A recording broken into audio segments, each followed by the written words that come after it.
안녕하세요. 60대 건강한이입니다. 오늘은 현대인들이 꼭 필요한 정보가 든 책 소개합니다.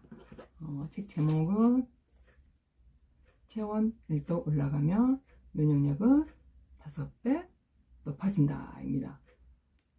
그래서 이 책은 2012년에 나온 건데요. 좀 오래된 책입니다. 제가 한 10년 전에 봤는데 이번에 다시 보게 됐습니다.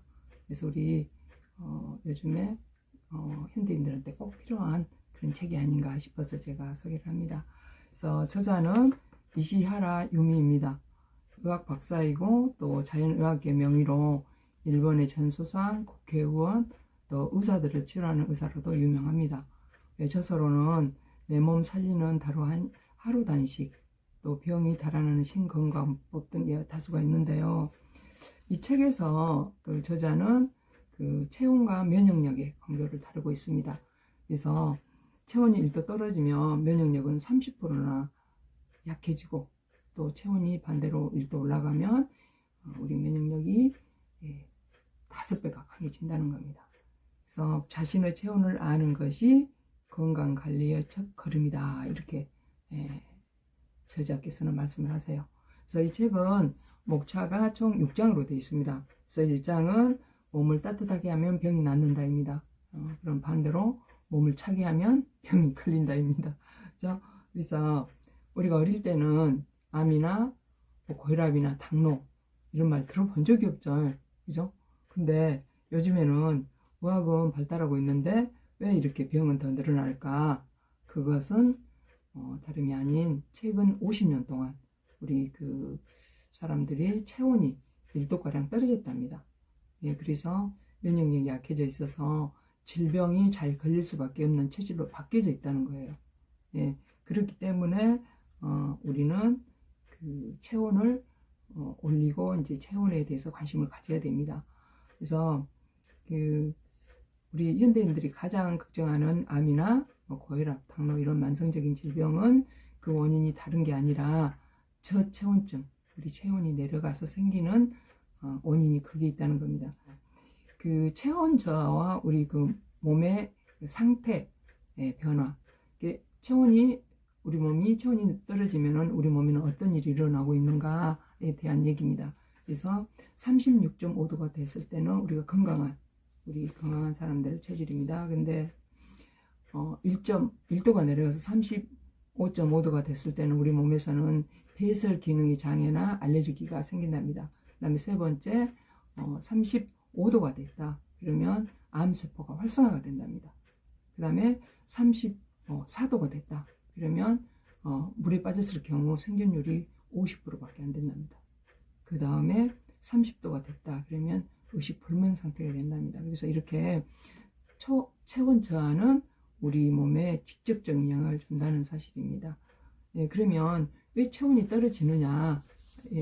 원인이 우리가 9가지가 있습니다. 그래서 첫 번째, 근육 운동과 육체 운동을 하지 않는다, 이렇게 돼 있어요. 그래서 우리가 교통수단의 발달과 또 자가용 보급이 늘어나고, 또 우리가 집에서 쓰는 가전제품, 생활에 청소기나 세탁기나 이런 가전제품들 많이 쓰기 때문에 예전보다 몸을 쓸 일이 별로 없다는 겁니다. 그래서 우리 몸은 열을 내는 기관이 40% 이상이 근육에서 만든답니다. 근육. 그래서 우리 근육을 움직였을 때 가장 많이 열이 나는데 이 근육을 안 쓰기 때문에 우리 체온이 떨어진다. 두 번째는 소금을 지나치게 제한한다입니다. 소금. 병원 가면 저염식 하라고 그러죠. 싱겁게 먹으라고. 그런데 칫을 작업할 때 보시면요, 염화칼슘을 뿌리고 소금을 뿌립니다. 그거는 뭐냐면 소금이 따뜻하게 작용한다는 것을 증명하는 거예요. 그죠? 그 다음에 여기 이 책의 47쪽을 보면요, 타라소테라피라는 소금요법이 나와요. 근데 이게 뭐냐면 영국이나 프랑스에서 유럽 쪽에서는 예로부터 심층수를 이용한 치료요법인 타라소테라피, 이거는 바닷물로 목욕을 하거나 또 바다 진흙으로 마사지를 하고 바닷물을 마시는 요법인데요. 프랑스에서는 이 타라소 테라피가 건강보험에도 적용이 된답니다. 그래서 소금은 우리에게 꼭 필요한 것이고 우리 몸을 따뜻하게 한다는 것입니다. 그 다음에 세 번째는 우리 몸을 차게 하는 거는 물을 너무 많이 마신다입니다. 그래서 뭐 하루에 2리터 이상 마셔라 막 그러죠. 6잔 이상 마셔라 그러는데 이 한방에서는요 그 냉수통이라 해서 필요 이상으로 물을 많이 마시게 되면 수독이 생긴다, 물에 독이 생긴다. 그래서 냉수통, 물이 차가워지면 통증이 일으킨다 이렇게 나와 있거든요. 그래서 감기에 걸리면 우리가 콧물 나고 재채하고 기침하고 막 그러죠. 이거는 뭐냐면 우리 몸에 남은 수분을 몸 밖으로 내보내기 위한 우리 몸의 자연스러운 현상이라고 합니다. 그래서 물은 적당히 마셔야 된다. 그 다음에 네 번째 우리 몸을 차게 하는 거는 과식을 자주 한다입니다. 과식. 예.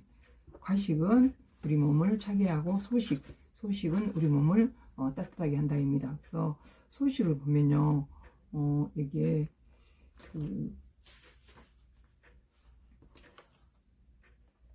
57쪽 보면요, 닭이나 작은 새들은 알을 부화시킬 때는 대부분 하루 종일 음식을 먹지 않고 2주나 3주에 걸쳐 알을 품는다. 네, 하루에 한 번 밖에 잠깐 나가서 모이 먹고 소랑의 모이를 먹고 물 마시고 다시 둥지로 돌아간다. 왜일까? 소식을 하면 체열이 높아지고 또 그것을 일정하게 유지할 수 있기 때문이다 라고 했습니다. 그래서 음식을 많이 먹으면 과식을 하면 그것을 소화시키기 위해서 혈액이 위로 모이고 또 열 생산량이 많은 장기인 근육이나 간 뇌로 흘러가는 혈액이 상대적으로 줄어들다. 그래서 대사가 늘어지고 체온도 오히려 떨어지는 것이다 라고 했습니다. 그래서 우리가 소식을 하면 몸이 따뜻해진다. 그 다음에 다섯 번째 몸을 차게 하는 음식을 너무 많이 먹는답니다. 요즘에는 또 찬 음식이 많죠. 뭐 아이스크림, 냉커피 이런 것들.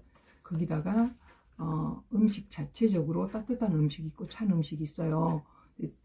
음식이 따뜻한 음식은 색깔이 있는 거, 빨간색, 뭐 검정색, 갈색, 황색 이런 색깔이 있는 음식들은 알뿌리라든지 뿌리식품 또 그 다음에 해조류, 된장, 간장 이런 색깔이 있는 음식은 우리 몸을 따뜻하게 합니다.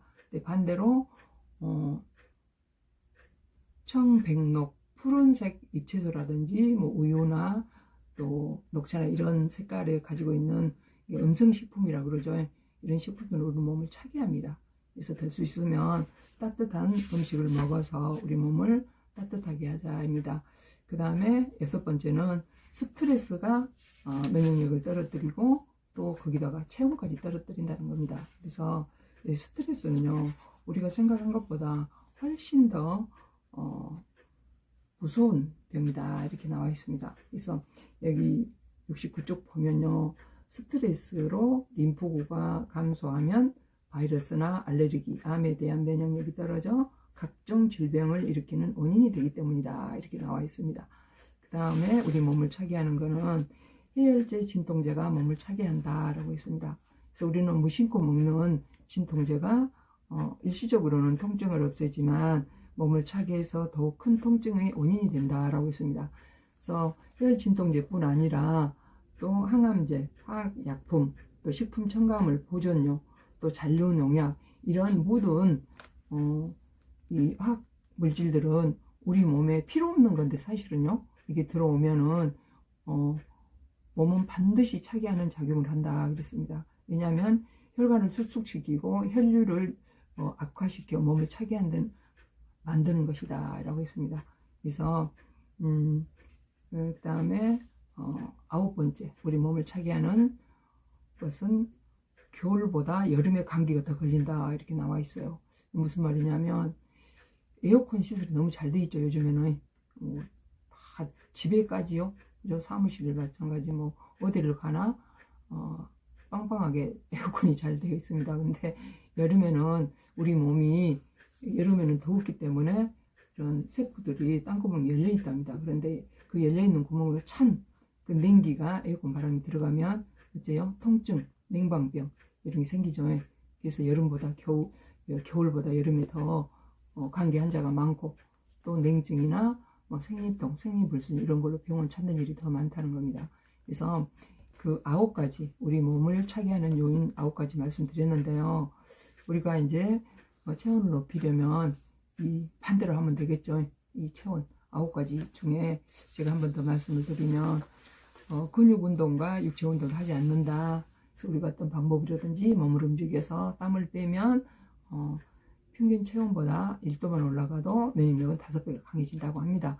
그 다음에 소금 섭취를 지나치게 제한한다. 물을 너무 많이 마신다. 자주 과식을 한다. 또 몸을 차게 하는 음식을 너무 많이 먹는다. 또 일상생활에서 스트레스를 과다하게 받는다. 또 화학약품이나 화학조미료가 들어간 음식을 즐겨 먹는다. 그 다음에 가볍게 샤워만 할 뿐 입욕하지 않는다. 예전에는 우리가 물을 푹 담그는 그런 목욕을 했었잖아요. 근데 요즘에는 샤워만 하는 게 많아요. 근데 몸을 푹 담그면 몸을 따뜻하게 했을 때 반신욕이나 족욕을 했을 때 우리 체온이 엄청나게 올라간답니다.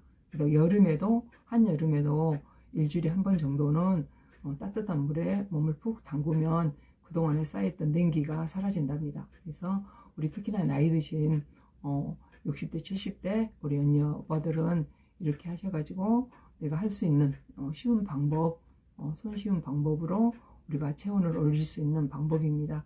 그래서 에어컨도 적당히 쏘이고, 그죠?